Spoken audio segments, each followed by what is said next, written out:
talk about. The first one that I'm going to ask you about is school closures on cold days. Why is the superintendent in Auburn talking about it? Oh, God, because it's always debated, right? Like if there's not a foot of snow on the ground, some people think that school should just always be in session. So Auburn Superintendent Jeff Pirozzolo basically jumped into the conversation, jumped into that community debate and explained exactly why on days like today, schools like his close, which they did. He closed says for the day. Closed for the day because of the cold. And there were a ton of districts throughout the Finger Lakes region that closed. Why? Well, it's because of the students who are walking or waiting for a bus. And he gave some numbers to kind of paint a picture of why this matters. Of course. So they've got ballpark 3,800 to about 4,100 students. We'll say. Wow. We're around 4,000 students total in the Auburn School District. 1,500 of them have to wait at a bus stop in the morning. And 1,500 more walk.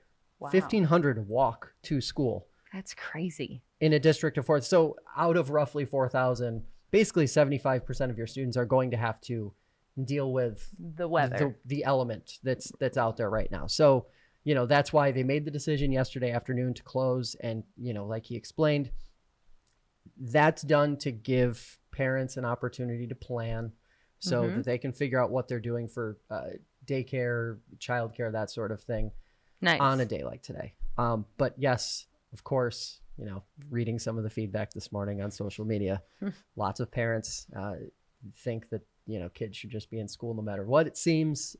Not a parent, so I can't really weigh in on that. But when I see numbers like this, I think that the data pretty much tells you what you have to do. You can't let 1,500 kids walk to school on a day like today when it's between 0 and 5 degrees and wind chills of -15 to -20. Just can't.